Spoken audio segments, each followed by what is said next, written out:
Muy bien, siendo la hora pactada, empezamos en punto por respeto a quienes se acercaron con puntualidad y teniendo esta virtud de la puntualidad también entre nosotros. Es un agrado compartir esta tarde-noche con todos vosotros que aceptaron la invitación a participar de esta nueva propuesta, de esta pequeña comunidad llamada Salve María, que tiene como objeto conocer y difundir el amor a la Santísima Madre de Dios, y que sea todo esto para acercarnos más a su Hijo Divino, Jesucristo, el Señor.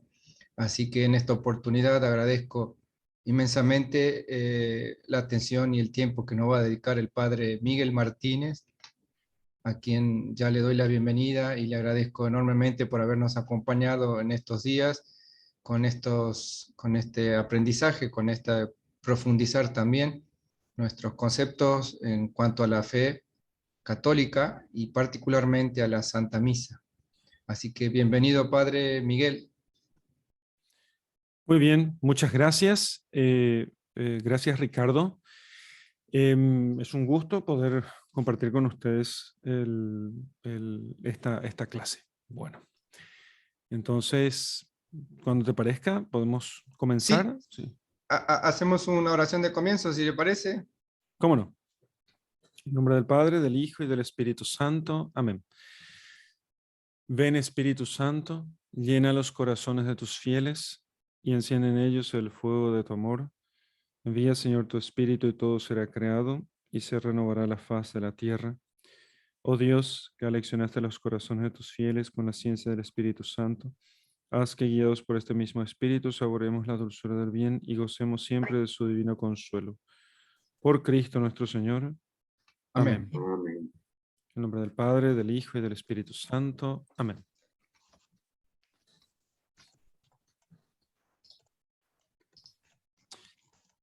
Muy bien, bueno, entonces en esta primera clase de nuestro curso, vamos en esta primera clase de nuestro curso sobre la Santa Misa aprovechada, le quisimos poner este título, la Santa Misa aprovechada, indicando con esto que queremos dar las nociones fundamentales y meditar acerca de esta doctrina de la doctrina de la Iglesia acerca de la Eucaristía y del sacrificio de la misa, para que podamos aprovechar mejor la Santa Misa, de tal modo que podamos hacer de la Santa Misa nuestro un verdadero alimento espiritual.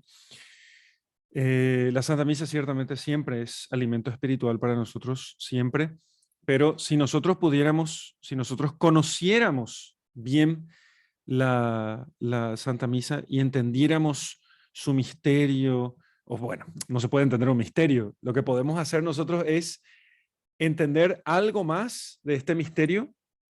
Podemos acercarnos, mejor dicho, creo que es una mejor palabra, acercarnos a este misterio, verlo con cierta amplitud, para que podamos nosotros aprovecharlo de tal modo que sea realmente nosotros podamos amarlo. No, me resisto un poco a usar el término entender este misterio, porque si no, no sería un misterio, ¿no? Entonces, y también profundizar en este misterio, porque aún así estaríamos siendo injustos con el misterio, porque el misterio por sí mismo tenemos que decir que ya que es misterio, no lo podemos nosotros comprender propiamente, ¿no? Entonces, pero podemos nosotros estudiar la doctrina, podemos entender lo que la Iglesia enseña acerca de la Santa Misa. Y entonces, el objetivo de este curso es que cuando la próxima vez vayamos a misa, podamos decir que podamos realmente saborearla más, porque la entendimos mejor. Entonces, este pequeño curso va a tener 5 lecciones. Y vamos a comenzar, no por la misa propiamente, ¿sí? Vamos a comenzar comentando primero acerca de la gracia, porque la gracia de Dios es lo que la doctrina acerca de la gracia nos va a ayudar a entender el porqué de la misa. Ahí tenemos la misa, ¿sí? Y la misa, el sacramento de la Eucaristía, la misa como sacrificio y la misa como sacramento, producen algo. ¿Qué es lo que producen? Producen fundamentalmente la gracia. Si producen la gracia, ¿sí? Entonces, ¿qué es la gracia? ¿Qué es la gracia? Normalmente usamos el término estar en gracia, perder la gracia, debo buscar la gracia. Pero ¿qué es la gracia entonces? Porque la misa como Eucaristía y como sacramento, hago esta distinción, ya voy a explicarles a ustedes por qué hago esta distinción y qué importante es hacer esta distinción. La misa, la Eucaristía como sacramento y como sacrificio, también podemos hacer una tercera distinción como comunión. La Eucaristía produce en nosotros principalmente la gracia. ¿Qué es la gracia? Entonces, y para eso vamos a seguir al padre Leonardo Castellani en un texto que se llama Catecismo para Adultos, de 16, el título es Catecismo para Adultos y el subtítulo es 16 lecciones sobre el Verbo encarnado. ¿Sí? 16 lecciones sobre el Verbo encarnado. Bien, entonces, en el capítulo acerca de la gracia, él dice que se atribuye al Espíritu Santo la santificación. ¿Sí? Si atribuimos al Padre la creación del mundo y se atribuye al Hijo la redención, al Espíritu Santo se le atribuye la santificación. Bueno, toda la parte de sacramentos, la gracia, entra dentro del estudio acerca del Espíritu Santo y de su obra. El mismo Cristo dijo eso, que el Espíritu Santo había sido dado a los hombres para nuestra santificación. Entonces, los teólogos suelen decir que todo lo que Dios obra ad extra, o sea, al exterior de Él mismo, ¿sí? No sus obras ad intra, que son las relaciones de las divinas personas, sino su obra ad extra, hacia el mundo, hacia los hombres. Entonces, siempre todo eso obra las tres divinas personas conjuntamente, el Padre, el Hijo y el Espíritu Santo, porque resulta de las operaciones que son de naturaleza, y en Dios hay una sola naturaleza. Sin embargo, existe lo que se llama esto de la apropiación. Estos son conceptos teológicos pero que tampoco vamos a pensar que sean tan difíciles de comprender. Entonces, existe lo que se llama la apropiación o atribución por la cual atribuimos a una persona en especial una actividad. ¿Sí? Dije ya, al Padre la creación, al Hijo la redención y al Espíritu Santo la santificación.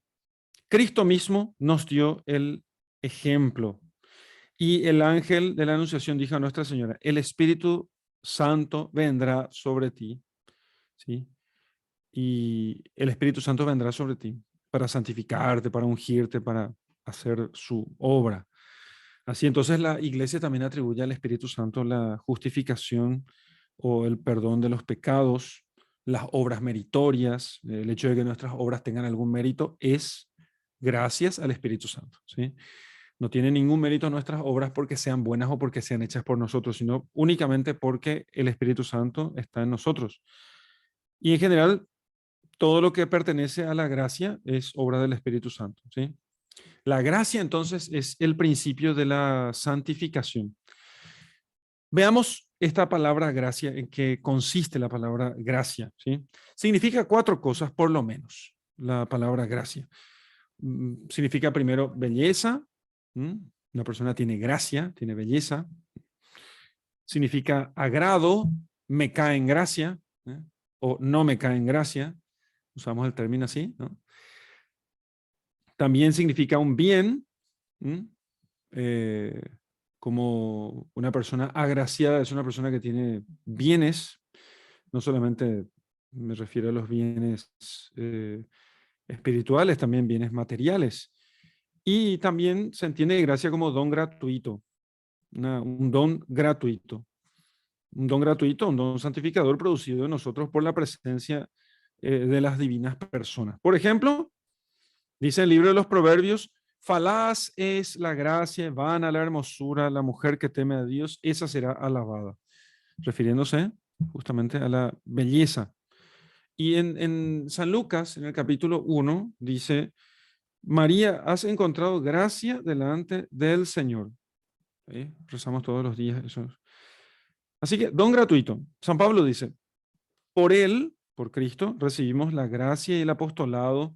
En este caso, aquí nos referimos a la gracia como un don gratuito, porque significa la gracia del apostolado, el don gratuito del apostolado nos hizo el Señor apóstoles gratuitamente. A eso se refiere San Pablo. Ese último sentido de gracia como medio de santificación, usamos, en ese sentido, estamos usando el término aquí en este estudio, el término gracia. O sea, una cualidad adherida al alma, ¿sí?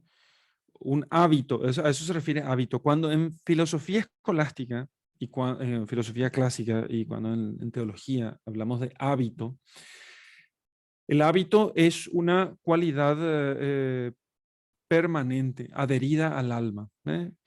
¿Y de dónde viene hábito? Y hábito viene de ropa, así como le llamamos a la ropa religiosa, le llamamos hábito, hábito religioso, es lo mismo que ropa religiosa. Una ropa es algo que usamos de forma, digamos así, analógicamente permanente. Decimos, en cierto modo es permanente, no es que yo me coloco una ropa y al sacar me cambio, sino que si voy de este lugar a aquel otro, cambia mi situación local, o sea, cambia mi localización, mi movimiento, tengo menos energía cuando llego al otro lugar, estoy en otro lugar, ha cambiado mi localización, pero la ropa no ha cambiado. Luego, por eso hábito es algo que mientras todo cambia, la ropa permanece. De ese concepto traemos nosotros a esto de cualidad permanente. Y decimos cualidad en sentido que no es algo que sea esencial a la cosa. O sea, el hombre sin la gracia sigue siendo hombre. Pero claro, no es que sea lo mismo y sea bueno igual. Estoy diciendo que un ser humano es hombre sin la gracia, es hombre sin sus cualidades, es hombre sin sus hábitos. Decimos que es un hombre menos maduro y compañía, pero no es que deje de ser hombre, ¿sí? No es que deje de ser hombre, porque ha perdido el hábito. Lo que quiero hacer entender es el sentido del término hábito, ¿sí?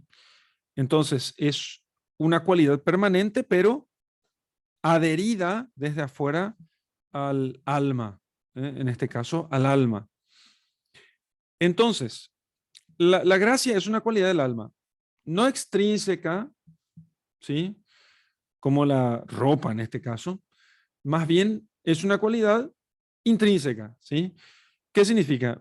Procedente de la inhabitación de Dios en nosotros. Tenemos la gracia porque Dios habita en nosotros. De esta cualidad habla San Pablo muchas veces, más o menos unas 20 veces, diciendo que ella es invisible, benéfica y permanente, ¿sí? Y que está en nosotros. Realmente el que más ha hablado de la gracia y con ese mismo término es ciertamente San Pablo. Luego él fue, por eso se llama a San Pablo como el apóstol de la gracia. Luego San Agustín va a ser el teórico de la gracia, el doctor de la gracia le llaman, porque él teorizó mucho y reflexionó en la gracia. Cristo habló mucho de la gracia, cuando habló sobre que el que cumple mi palabra, vendremos mi Padre y yo y haremos nuestra morada en él, etcétera, ¿no?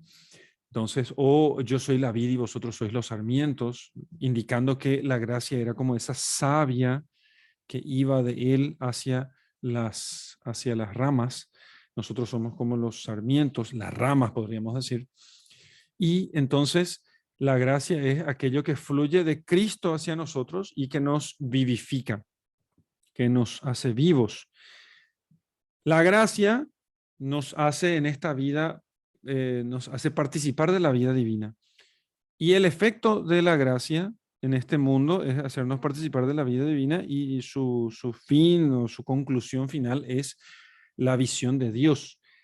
Porque fíjense ustedes, y esto es muy importante, esto es lo que explica justamente la necesidad de la gracia. Nosotros, nuestra naturaleza humana, o sea, que nosotros seamos hombres, el modo como nosotros conocemos es por vía de cosas sensibles. Nada, dicen los filósofos, nada en el intelecto que no haya pasado antes por los sentidos. ¿Qué significa? Que si algo conocemos nosotros antes ha pasado por los sentidos. Y los sentidos, principalmente los externos, vista, gusto, audición, tacto, ¿qué me falta? Olfato, siempre se refieren a cosas que son sensibles.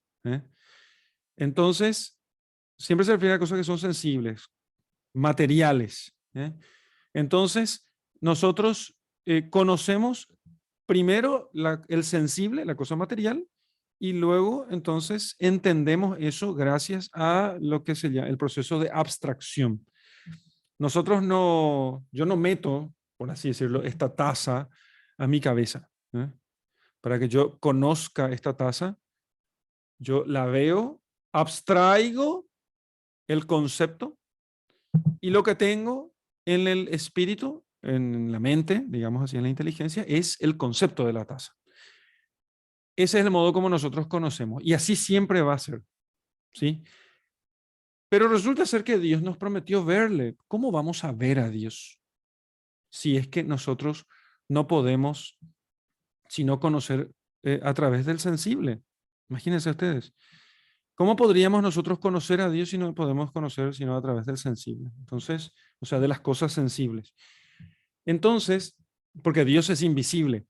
A Dios nadie lo ha visto jamás, dice la Escritura. A Dios no lo podemos ver. Porque nuestros ojos solamente pueden ver cosas, la luz sensible, la luz material. Entonces, fíjense, Dios tiene que poner en nosotros este don gratuito que es la gracia, que su último efecto en el cielo es lo que se llama la luz de la gloria. ¿Qué es la luz de la gloria? Voy a ser un poco poético, pero no me salgo de la teología. La luz de la gloria son como dos lentes, como estos lentes que tengo, estos anteojos. Son como anteojos que se nos coloca para que nosotros podamos, a través de esos anteojos, ¿sí?, ver a Dios. No podemos ver a Dios sino a través de la luz de la gloria, que son como esos anteojos, ¿no? Entonces, si se nos quita esos anteojos, nosotros ya no vemos a Dios, ¿sí? Entonces, esos anteojos se nos da gracias a la gracia, ¿eh? Es la gracia la que nos da a nosotros esos anteojos. Y para que nosotros podamos tener la luz de la gloria en el cielo, esos anteojos celestiales con los cuales podemos ver a Dios, entonces necesitamos en esta vida tener la gracia y conservar la gracia. Entonces, por eso es tan importante la conservación de la gracia y el estado de gracia, el estado de gracia por el cual nosotros vivimos como hijos de Dios y tenemos, gracias a la inhabitación trinitaria, a la inhabitación de Dios, que Dios habita en nosotros, entonces se produce la gracia en nosotros. Así que esa es una ayuda especial. La gracia realmente es un plus que nos da Dios para que nosotros podamos llegar a verlo a Él, ¿sí? Es un plus que nos da Dios para llegar a verlo a Él. Todo lo que hay de bueno en nosotros realmente es producto de la gracia. Menos la naturaleza, o sea, menos lo que somos en cuanto a hombres. O sea, el cuerpo y el alma no son frutos de la gracia. Esos son frutos de la creación de Dios, pero no de este plus que viene después y que se agrega a nosotros, porque la gracia es algo agregado, no es algo natural, ¿entienden? Es algo agregado, libre. Dios nos revela algo, pone una condición. La condición es que nosotros aceptemos la revelación, que aceptemos el don de Dios, y entonces una vez que aceptamos el don de Dios, cumpliendo esas ciertas condiciones, nosotros podemos así tener la gracia. Y no vamos a perderlas no vamos a perder la gracia mientras podamos nosotros mantener el estado de gracia, mientras nosotros no incumplamos con esas condiciones, ¿no? Entonces, esto es propiamente lo que es la gracia de Dios, ¿sí? Podemos hacer algunas otras consideraciones acerca de la gracia. Sí, podemos decir, por ejemplo, que la gracia es, por la gracia nos hacemos agradables a Dios, nos hacemos parecidos a Dios. La gracia nos hace a nosotros, nos hace participar de la vida divina, nos hace participar de la vida divina. Eso es lo que produce la gracia en nosotros. Y Dios vive en nosotros. Si tenemos el estado de gracia, Dios vive en nosotros, ¿sí? Esto se distingue de lo que se llaman las gracias actuales. Las gracias actuales son como empujones que nos da Dios para hacer el bien, ¿eh?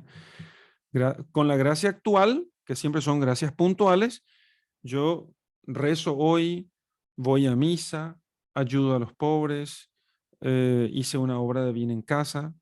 Son empujones o me convertí, ¿eh? Si no estaba en gracia, recibo una gracia actual para ir a confesarme. Entonces, la gracia actual es ese empujón de Dios para poder hacer el bien. Pero es distinto de la gracia santificante, del estado de gracia, porque el estado de gracia es un hábito, es un añadido que se da a nuestra alma que nos transforma completamente. Para que ustedes vean la profundidad de la cuestión y la importancia del tema de la gracia, y utilizo esta imagen ilustrativa para decir que hay más diferencia entre un hombre en gracia y un hombre que no está en gracia que entre un hombre cualquiera y un animal. ¿Cuál es la diferencia entre un hombre y un animal? La diferencia entre un hombre y un animal es que el hombre tiene espíritu inmortal, tiene alma inmortal, alma espiritual e inmortal, tiene entendimiento y voluntad libre. Y el animal no tiene esas cosas, ¿eh? El animal no tiene el nivel de conciencia que tiene un hombre, no tiene espíritu, no tiene alma inmortal, no tiene alma espiritual o inmortal. Pero esa diferencia que es abismal no se compara con la diferencia que hay entre una persona en estado de gracia y una persona que no está en gracia. La persona que está en estado de gracia es hijo de Dios. Y la persona que no está en estado de gracia, aunque es hijo de Dios, sin embargo, Dios no habita en él, ¿sí? Dios no habita en él. Entonces, claro, la diferencia es, aquí habita Dios y aquí no habita Dios, ¿sí? Entonces, la importancia de la Santa Misa, de todos los sacramentos, y en particular de la Santa Misa y del sacramento de la Eucaristía, es que la Eucaristía produce la gracia, ¿m? Produce la gracia. No estoy diciendo que la Eucaristía nos devuelva el estado de gracia si nos hemos arrepentido. Para eso Dice está el que sacramento. Para eso está el sacramento de la confesión, ¿sí? El sacramento de la confesión es el que nos devuelve el estado de gracia si es que nosotros hemos pecado. Pero la Eucaristía lo que hace es aumentar en nosotros el estado de gracia, ¿sí? Porque justamente la Eucaristía como sacramento produce la gracia y en los que están en gracia, la Eucaristía aumenta la gracia, ¿sí? Eh, por eso el sacramento de la comunión eucarística lo que tiene ese nombre, comunión, porque nos hacemos uno con Jesucristo. Claro, el alma ya es una con Jesucristo por el estado de gracia, ¿sí? Entonces la Eucaristía lo que hace es aumentar en nosotros ese estado de gracia. De ahí la importancia de toda la Santa Misa. La importancia de la misa no está en sus ritos, no está no está en las rúbricas, no está en la ceremonia, no está en la música. Todas esas cosas son importantes en cuanto que expresan una sola cosa, expresan justamente que Dios produce la gracia en el alma. Que Dios está allí y Él produce la gracia en el alma. Eso es fundamentalmente lo que expresan todas las ceremonias, expresan las rúbricas, expresa todo esto en la Santa Misa. Este tema de la gracia es sumamente importante por eso, porque si no dijera yo esto, nosotros hubiéramos centrado la Santa Misa solamente en sus rúbricas, en sus símbolos, en sus signos, en sus símbolos. Y eso, fíjense, no sé, piensen ustedes en, no sé, unos cristianos perseguidos que celebran la misa, no sé, en las catacumbas, en algún sótano perdido en alguno de estos países comunistas donde no pueden celebrar la misa. Bueno, no hay rúbricas, ¿entienden? Qué sé yo. Recuerdo ahora aquella película que narra la vida del beato Miguel Pro. No sé si ya fue canonizado, creo que Miguel Pro, el padre Miguel Pro. Entonces hay una escena donde él está celebrando misa en uno de estos altares portátiles que eran como maletas, y entonces, y él, estas maletas funcionan así. Yo tengo una de estas maletas para misas de campaña, así cuando vamos de peregrinación y compañía, pero es de madera. Ahí el padre Miguel Pro utilizaba una de estas maletas de cuero, abre la maleta, desdobla el altar, ¿no? La mesa del altar, y entonces allí él celebra la misa apenas con una estola. Cuando de repente uno de los fieles que estaban allí, que hacía de guardia, viene corriendo y le dice: padre, viene la policía, ¿no? Entonces el padre estira la estola de un tirón, comulga rápidamente todas las hostias que tenía y le toma a una señorita que estaba allí y le toma del brazo y salen simulando que no pasaba nada, ¿no? Entonces, claro, esta es una escena de una película. Es muy probable que al padre Miguel Pro le haya sucedido eso numerosísimas veces. Entre esa misa y una misa solemne celebrada en la basílica más hermosa, con los ministros más bien entrenados, con los ornamentos más bonitos, con la música mejor ejecutada, la diferencia es solo exterior en cuanto a que es posible expresar aquello que está sucediendo allí, pero esencialmente las dos misas son lo mismo, es el mismo sacrificio de Cristo. Porque, y aquí, una vez pasado esta cuestión de la gracia y indicar que no se trata tanto, en la medida de lo posible, sí, lo exterior es, hay que procurar hacer lo que se puede, lo mejor que se puede. Pero aquí hay que entender que la misa fundamentalmente es es el sacrificio de Cristo en la cruz, ¿sí? La misa es el sacrificio de Cristo en la cruz. Es Cristo que se ofrece por nuestros pecados en la cruz y cuyo sacrificio nosotros no es que lo repetimos. La misa no hace lo que esto voy a profundizar más en las próximas clases. Hoy quiero hacer una gran introducción para que nos animemos a estudiar hasta el final este pequeño curso. Entonces, digo, sí que la misa no repite el sacrificio, no es que volvemos a sacrificar a Jesucristo en la misa o lo volvemos a crucificar, sino, como decía el obispo que me ordenó, muy gráficamente, pero me parece que con una claridad especial, la misa es como una especie de túnel del tiempo que nos transporta místicamente hasta los pies de la cruz. Si el sacrificio que redime a los hombres y en el que hay que participar es el sacrificio de la cruz, ¿cómo vamos a hacer para que todos los hombres de todas las latitudes y de todos los tiempos estén presentes en este sacrificio? Porque nadie puede aprovechar un sacrificio si no está presente allí. De algún modo yo tengo que estar presente en ese sacrificio para que los frutos de ese sacrificio me sean provechosos. El único modo es, yo tengo que, y claro, un sacrificio tiene un sacerdote, tiene una oblación, ¿sí? Y tiene un altar. Un sacrificio tiene eso. Un sacerdote, una oblación y un altar. Y para que yo pueda aprovechar los frutos de ese sacrificio, yo debo estar presente de algún modo, ¿sí? Debo estar presente de algún modo, tengo que estar allí, debo participar en eso de algún modo, ¿sí? Entonces, ¿y qué sucede aquí? El sacrificio de Cristo, sacerdote, altar y víctima, se ha dado en un instante, en un momento, allí en Judea, en el año 33, en las afueras del templo de Jerusalén. Eh, bueno, ¿y qué hacemos? ¿Cómo logramos que los hombres y mujeres de todas las latitudes y de todos los tiempos, hasta el fin de los tiempos, puedan participar de ese sacrificio?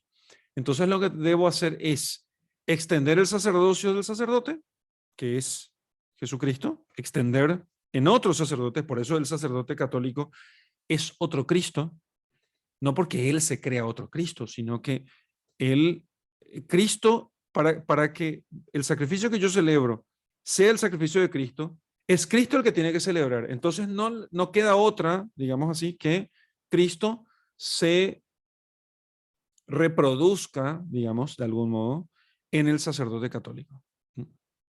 Luego tiene que ser la misma oblación y tiene que ser el mismo altar, ¿sí?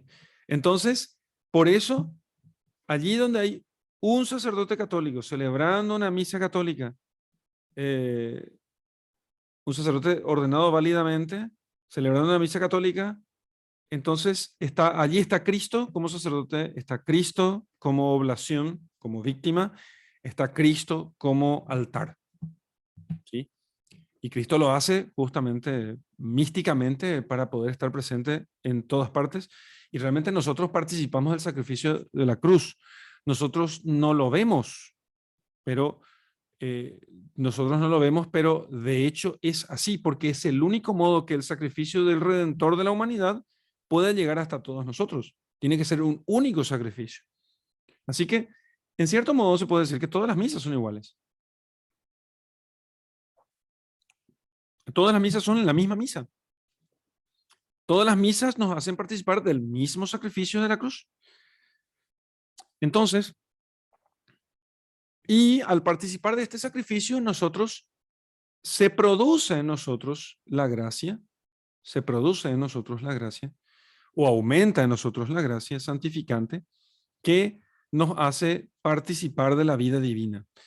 A ver, voy a usar otra imagen, es re imperfecta, pero es ilustrativa. La gracia de Dios es como si Dios, de algún modo, por favor, no estoy haciendo teología, estoy haciendo poesía, en cierto modo, ¿sí? Es como si, y sobre todo inspirado un poco en la imagen esta de la savia. ¿Qué pasa aquí? El, el- el sarmiento o una rama de la vid está unida al tronco principal y entonces el tronco le va pasando. Claro, esa imagen es suficiente, no voy a usar la imagen que tenía en la cabeza. Le va pasando la savia al racimo y mientras el sarmiento, perdón, mientras el sarmiento esté unido al tronco, el sarmiento crece. Entonces tiene que estar unido y recibir savia continuamente para que entonces produzca un racimo, para que el racimo crezca y tenga frutos. Frutos de santidad, nos referimos a eso, no frutos de obras, sino frutos de santidad, entre los cuales están las obras de apostolado. Y eso solo se produce por la gracia, porque si no, si las obras de celo,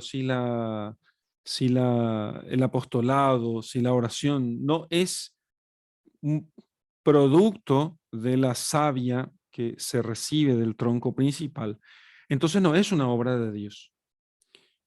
¿Quién puede cobrar algo a Dios? Nadie. Aquí entro en la cuestión de los méritos. ¿Quién puede cobrar algo a Dios? ¿Quién puede reclamar algo a Dios? Absolutamente nadie. El único modo de que se le pueda cobrar algo a Dios es que sea Dios mismo quien se cobre a sí mismo.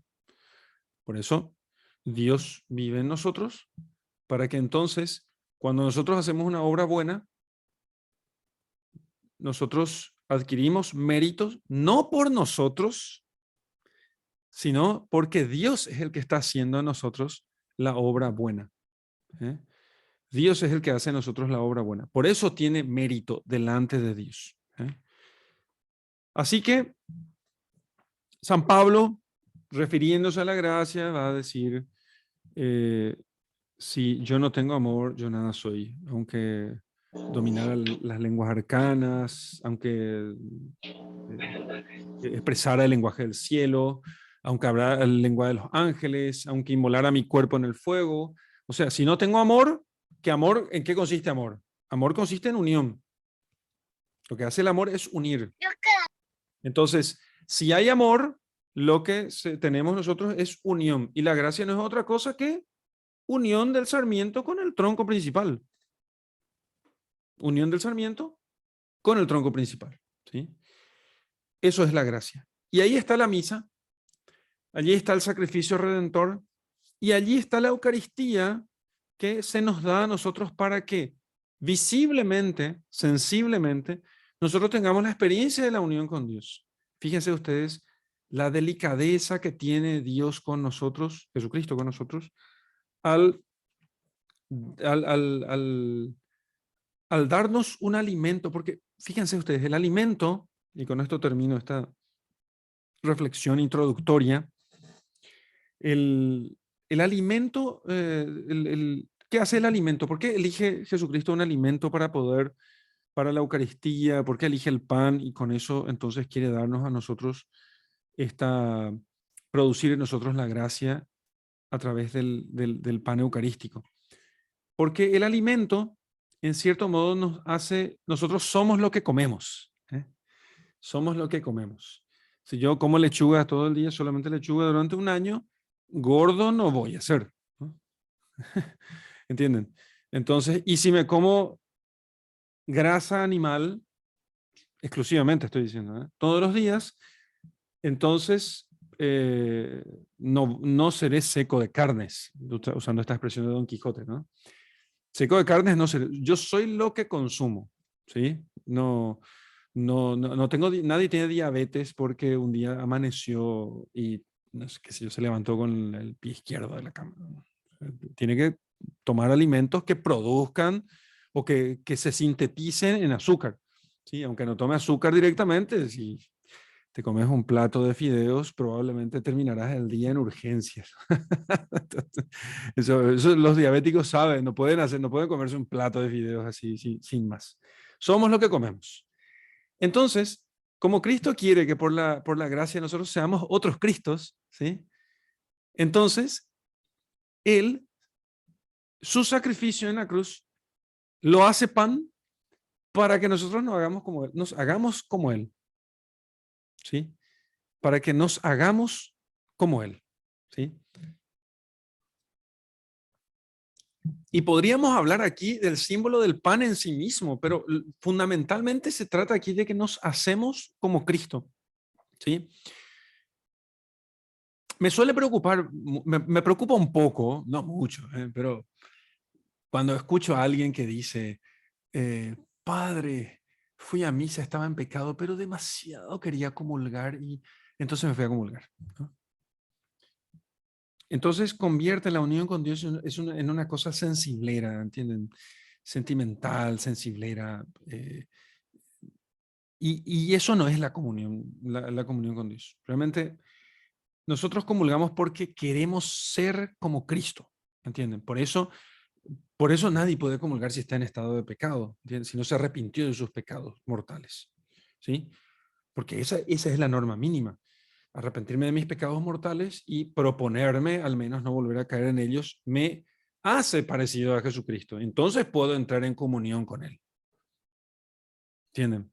Entonces puedo entrar a comulgar con Él. Entonces puedo ser uno con Él. Puedo ser lo que consumo, lo que como, ¿sí? Piensen ahora en el símbolo del pan, siempre relacionado con la gracia, ¿no? Con la gracia que es como la savia que se nos pasa a nosotros porque como sarmientos estamos unidos a Jesucristo. El pan es algo que se mastica, que se tritura. Cristo se deja masticar y triturar, y cuando nosotros nos hacemos sus discípulos, nos unimos a Él, el Evangelio nos exige no pocas veces que nosotros nos dejemos triturar por la caridad, ¿sí? La caridad exige muchas veces que nosotros nos dejemos triturar en el servicio del prójimo, en la predicación del Evangelio. No existe apóstol a lo largo de la historia, empezando por el mismo Jesucristo, que no haya sido triturado en cierto modo por sus hermanos, comido por ellos, como decía aquel padre de la iglesia cuyo nombre no recuerdo, creo que era San Ireneo de Lyon, era devorado por los leones, o sea, estaba yendo a ser lanzado de los leones, era la condenación que había recibido, y entonces en una de sus cartas él pide ser devorado por los leones, ser triturado por sus dientes, porque así se parecería más a Jesucristo. Entonces, la misa, al participarnos en la gracia de Dios, lo que está haciendo es darnos a nosotros un camino de vida espiritual, haciéndonos parecidos a Jesucristo. Nos piden que seamos como Dios, ¿sí? O sea, sean santos como yo soy santo. Pero ¿cómo vamos a hacer semejante cosas? Nosotros no sabemos cómo es la santidad de Dios. Y cuánto pesa, cuánto mide, cuál es su forma geométrica, cuál es su densidad. No sabemos eso. Pero sí sabemos cómo es la santidad de Jesucristo. Y la santidad de Jesucristo es obediencia al Padre hasta la muerte y muerte de cruz, haciéndose triturar como el pan que se tritura por la boca de aquel que lo consume. Así entonces nosotros, cuando comulgamos el cuerpo y sangre de Cristo en la Eucaristía, en la misa, nosotros pedimos a Dios, pedimos a Jesús que nos haga amar como amó Él, ser como fue Él, como es Él, ¿sí? Porque esa es la medida de la santidad de Dios que se nos ha dado para que nosotros podamos imitar. Entonces, hasta aquí nuestra clase acerca de la gracia y esta introducción. En las próximas clases vamos a hablar sobre el origen de la Eucaristía, de la Santa Misa. Vamos a hablar sobre las definiciones, presencia real, la Eucaristía como sacramento y finalmente la Eucaristía como sacrificio. Vamos a aumentar la velocidad teológica de este curso, pero hasta aquí quiero hacer esta introducción para que podamos ver algo, ¿sí? Por la fe, este misterio en el que nosotros nos adentramos. Muy bien, Padre Miguel, muchas gracias. Tenemos un minutito más para ver si alguien desea hacer alguna consulta directa al Padre. Puede abrir su micrófono y preguntar.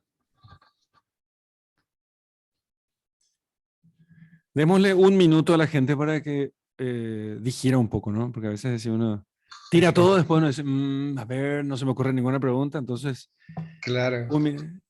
hay que digerir primero un poco y después pasar a la cuestión. Padre, buenas Diga. noches. Buenas noches. Una consulta. Usted dijo que la gracia producía 4 cosas: belleza, agrado, bien, y la cuarta, ¿cuál era? No. Hay sentidos en el sentidos. término gracia, ¿sí? Sí. Esos son sentidos, ¿sí?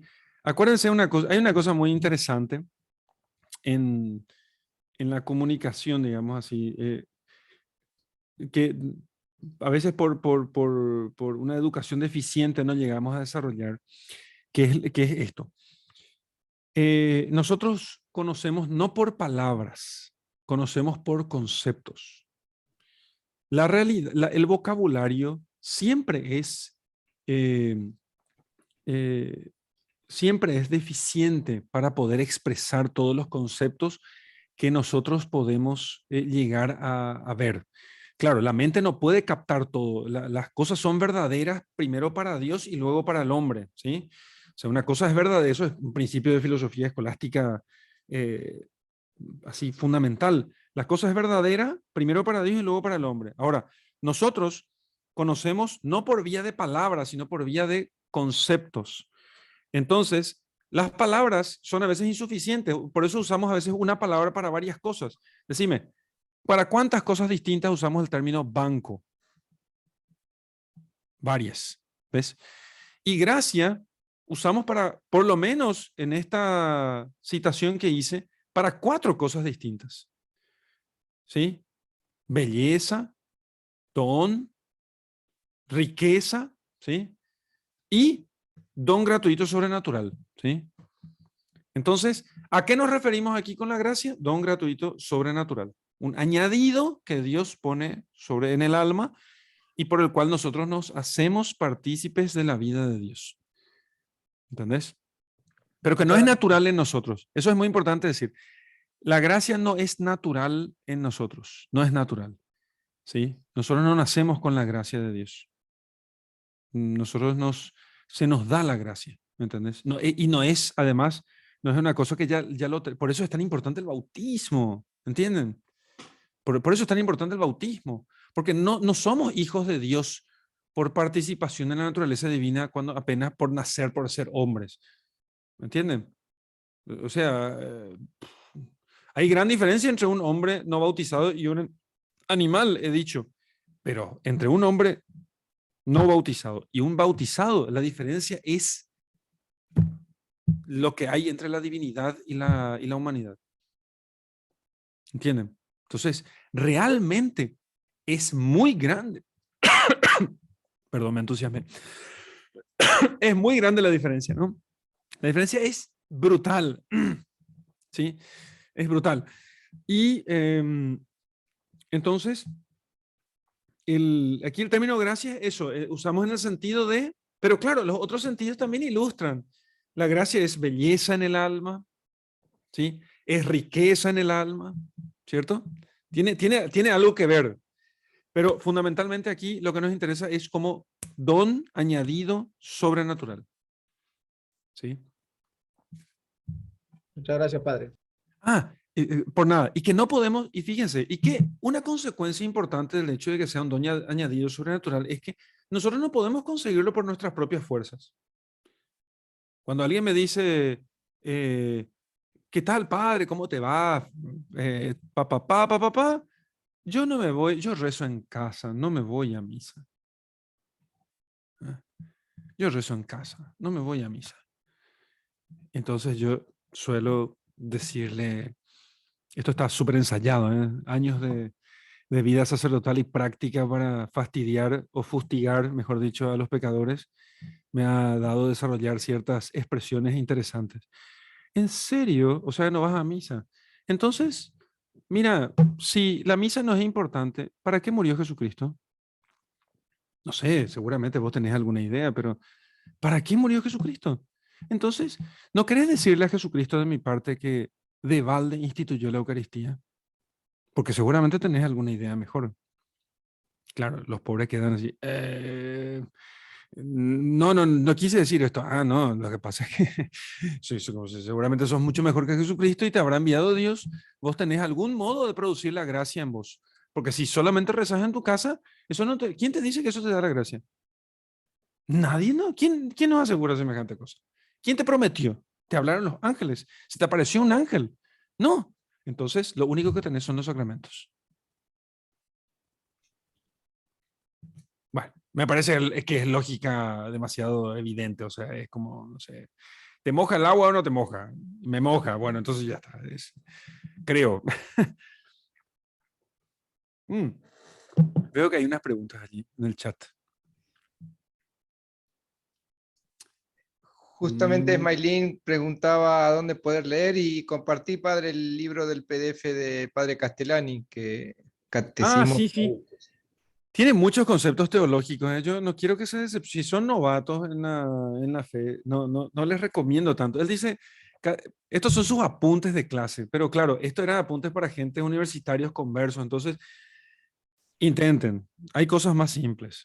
Hay cosas más simples. Yo creo que conviene, por ejemplo, que leen catecismos breves, por ejemplo, el compendio del catecismo o el Catecismo Mayor de San Pío X. Puedo pasarle después a Ricardo y él les reenvía a ustedes, que tengo ahí versiones en castellano.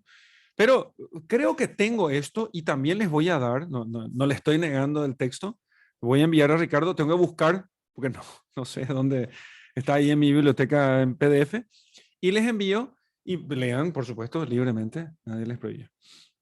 Entonces, sobre la misa, ¿dónde ahondar más? A ver, yo estoy sacando de varias cosas y les estoy simplificando. Me parece que una cosa muy buena es, así como máxima, Catecismo Mayor de San Pío X. No sé, ¿tenés, Ricardo, eso? Sí, sí, sí, sí. ¿Tenés? Sí, Sí, sí, podés sí. enviarles. Sí. Es clarísimo. Respecto a los sacramentos, clarísimo. Conviene mucho más que el compendio nuevo. Es bueno, pero hay cosas como que... pero pueden leer el compendio nuevo, por supuesto. Yo tengo un curso completo en formacioncatólica.org de catecismo con el compendio nuevo. Pero les confieso que me parece más claro y más puntual, mucho más definido el Catecismo Mayor de San Pío X. Que no El es que está compendio, superado, ¿no? Sí. Diga. padre, el compendio nuevo es el que escribió el Papa Benedicto. El que se publicó bajo la dirección de Ratzinger, luego Papa Sí, Benedicto, exactamente. gracias. Sí, Así es. Sí, sí, lo bien, tengo. súper. Solo que hay elementos nomás que están más claros en el Catecismo de San Pío X. Yo no estoy diciendo con esto desvalorizando. El Catecismo de San Pío X también tiene cosas que pueden faltarle, ¿entienden? Pero es así, las cosas que hacemos los hombres son así, a veces nunca son, no hay que pensar que el, lo que tenemos hoy necesariamente es mejor que lo que teníamos antes, o lo que teníamos antes es mejor. Unos y otros pueden completarse, entonces uno puede aprovechar las cosas buenas que tienen unos y otros. El camino es uno solo. Sí, claro. La fe católica es una siempre, es lo que se enseñó y se creyó por todo, siempre, en todas partes. Entonces, lo que leyó y se le enseñó a un tipo del siglo III después de Cristo, tiene que servirnos a nosotros, obviamente, ¿no? Si empezamos a decir que no se puede leer una cosa que se publicó antes de 1900, entonces es como si fuese que decir que la fe católica va cambiando de siglo en siglo, y eso no puede ser. Entonces, no puede ser semejante cosa, ¿no? Exacto, exacto. Bueno, padre, muy agradecido. Entonces, nos volvemos a encontrar si Dios quiere, así lo permite. ¿Me permitís responder rápidamente algunas preguntas más que no quiero Sí, dejarlas aquí sí, flotando? sí, sí, ¿Sí? sí, sí, sí. Entonces, a veces no sé qué responder en algún momento de la misa o en qué momento ponerme de pie o sentarme. Bueno, para esas personas, no te preocupes, esa cuestión es muy simple. Seguí, busca una persona muy piadosa y muy bien formada y pedirle sentarse a tu lado, sentarte a su lado e imitarle. Eso se aprende con alguien ya experimentado, ¿sí? Eso es, entonces, busca otra una persona piadosa, de confianza, prudente. En la iglesia decirle, ¿sabes que estoy aprendiendo recién ahora a asistir a misa? ¿Me puedo sentar a tu lado? Sentate a su lado e imitale. No leas libros para eso. Eso se aprende en la práctica. ¿Sí? Por, por Luego, experiencia, por experiencia propia. sí, es que así. Buenísimo. Después, Sentarme en el medio de la iglesia, en el sí, de sí, la sí. parroquia. Así Entonces es. imitas al que está delante, al costado, y cuando, bueno, vas aprendiendo. Claro, es como las olas en los estadios, ¿no? Entonces uno le sigue nada. Entonces, sí, fantástico. Pero si no quieren fallar, como les dije, busquen una persona muy piadosa en la iglesia, de las que son más devotas, de las que son prudentes, no las señoras chismosas, la gente buena, ¿eh? Entonces, la gente buena, piadosa, esa que llega y reza antes en la iglesia, bueno, si confían en ellos, siéntense a su lado y aprendan allí, que así se aprende mejor eso. Ya está. Gracias. Buenísimo. Ricardo, contigo. Muy bien, ahí compartí también el Catecismo de San Pío X en PDF y el website del Padre Miguel, www.formacioncatólica.org.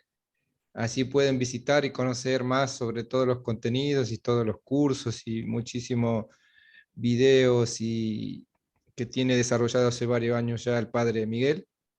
Así que damos gracias a Dios por tenerlo acá unos momentos entre nosotros y empezar a compartir esto de la Santa Misa aprovechada, como le pusimos el nombre, fundamentalmente profundizar sobre el amor a la Eucaristía. Así que bueno, nuevamente muchas gracias a todos los que participaron. Esta clase quedará grabada y quedará luego puesta en nuestro website, también en el canal de YouTube, de manera que otros la puedan ver en otro momento. Quizá les pareció interesante volver a verla, con gusto, ahí la tendrán disponible. Así que, Padre Miguel, muchas gracias, le pido su bendición final y si Dios quiere nos encontramos el miércoles que viene. Muy bien. El Señor esté con ustedes. Y con tu La espíritu. bendición de Dios Todopoderoso, Padre, Hijo y Espíritu Santo, descienda sobre ustedes y permanezca para siempre. Amén. Amén. Buena semana. Gracias, Gracias, Padre. Padre. Gracias, Padre. Gracias, Padre. Un gusto.